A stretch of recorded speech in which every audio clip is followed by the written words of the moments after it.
In this course, we're going to learn how to analyze past data to forecast the future. This is in a build-up to using machine learning. You don't need to do this in order to use the machine learning, but what this does is it gives you the skill set to critique machine learning and to add your own flavor of analysis. It is something that the senior planners that I've engaged with have all appreciated. So sit back. You don't need to know any more mathematics other than averages and standard deviations, which I will explain, and the whole process should take about 15 minutes. Enjoy. So first of all, we need to download our data. Now what I'm going to do is isolate the area that I want to analyze. So I want to look at construction. So within Progress, Track, I click on Construction, and I've got all of the activities here.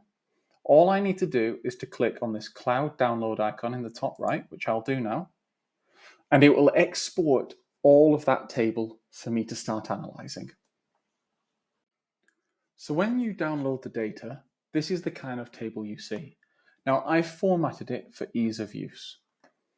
You get progress, activity ID, name, whether or not the WBS matches between the two versions. This lets us know scope creep, current start and start difference, current finish, finish difference, duration, total float, baseline start and baseline end. And what that enables us to do is very quickly understand the start difference, which is simply just read from the table, and the end difference, which is simply read from the table. And what I've done to keep things very simple is I've calculated the duration difference. Now, obviously, if you have multiple calendars, this is a little more tricky, but I've kept it simple right now. Now, what I can see in this the start and end difference, if I go equals average of everything in this entire column here, and make that smaller, we can see that activities are on average delayed by 78 days starting, they're delayed by 79 days finishing, and on average, they take an extra 0.7 days longer to finish in this schedule right here within construction. Now, what we can also do is filter on progress and see just the activities that are completed. And that is where we're deriving this data from. So we can see this data set here. Now, these invalid dates here, these are normally driven by scope. So if we take out all of the ones that are only current, you'll see that all of the invalid dates. So this is scope creep, which I'll come on to in the next video. But very quickly with this kind of technique, I can start to hold people to account on their delivery performance. Now we've analyzed for start, end, and duration difference, we can analyze for scope change. And there's a very simple technique that I like to do here, and it's counting. So what I've done is I've done a raw count of all the activities that were in the baseline, and there's 46 here. And I've counted how many new activities there are, and it's 9, which gives a total of 55. If you've done the reviewing and update course before, this is the 55 you see there. Now, just by putting a percentage against it, so 9 divided by 55, I can see there's been 16% change to the number of activities in this plan. Now, what that means is that going forward over the same time period, it would be reasonable to hypothesize that there's going to be another 16% change going there.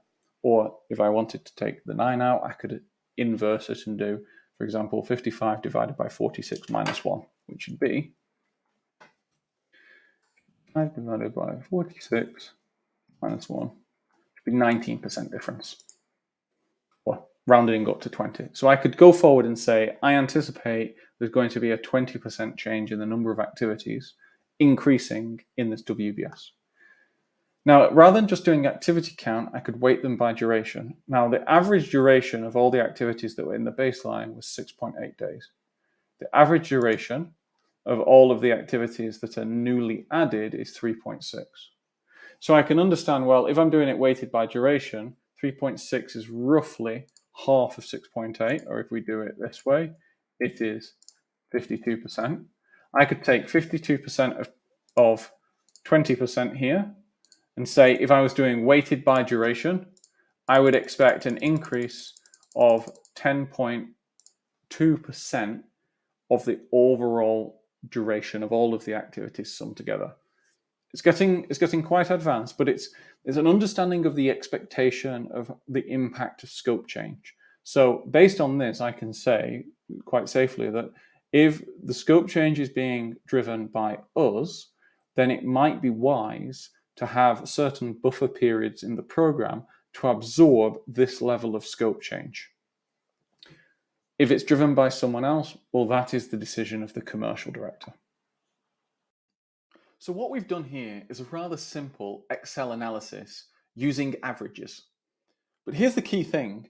I'm sure going through this, you'd have thought, well, one, this might be quite complicated. Number two is not many people know how to do this.